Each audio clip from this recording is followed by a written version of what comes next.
আজি নিশা 11 বজাত কেন্দ্ৰীয় গৃহমন্ত্ৰী অমিত শ্বাহ ডাঙৰীয়া গুৱাহাটীলৈ আহিব আৰু তেওঁ ৰাতি কইনাধৰা গেষ্ট হাউচত জিৰণি ল'ব।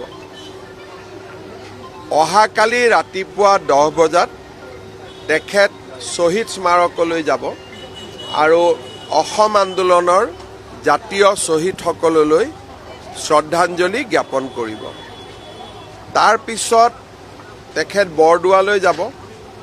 বৰদোৱা বটদ্ৰৱাত মহাপুৰুষ শ্ৰীমন্ত শংকৰদেৱ আবিৰ্ভাৱ ক্ষেত্ৰ তাৰ শুভ উদ্বোধন হ'ব।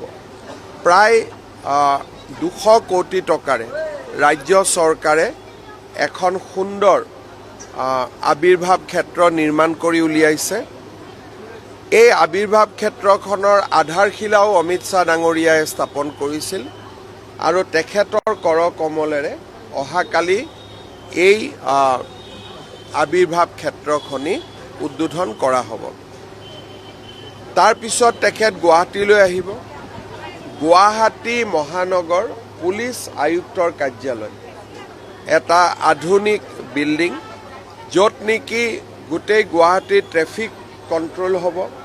CCTV গোটেই গুৱাহাটীৰ CCTV য'ত চাই থাকিব পৰা হ'ব, তেনেকুৱা আধুনিক ব্যৱস্থা সম্বলিত গুৱাহাটীৰ পুলিচ আয়ুক্তৰ ভৱন তেখেতে শুভ উদ্বোধন কৰিব। তাতে এখন প্ৰদৰ্শনীও হ'ব। 3খন নতুন আইন, যি আমাৰ সংহিতা বুলি কওঁ, ন্যায় সংহিতা, এই ৰূপায়ণত অসমে প্ৰথম স্থান অধিকাৰ কৰি আছে আৰু এই বিষয়ে আমি এখন প্ৰদৰ্শনী কৰিছোঁ। তেখেতে প্ৰদৰ্শনীখন চাব। 4 বজাত তেখেত আমাৰ জ্যোতি বিষ্ণু আন্তৰ্জাতিক কলা মন্দিৰলৈ যাব আৰু 5000 আসনযুক্ত জ্যোতি বিষ্ণু আন্তৰ্জাতিক কলা মন্দিৰৰ শুভ উদ্বোধন কৰিব।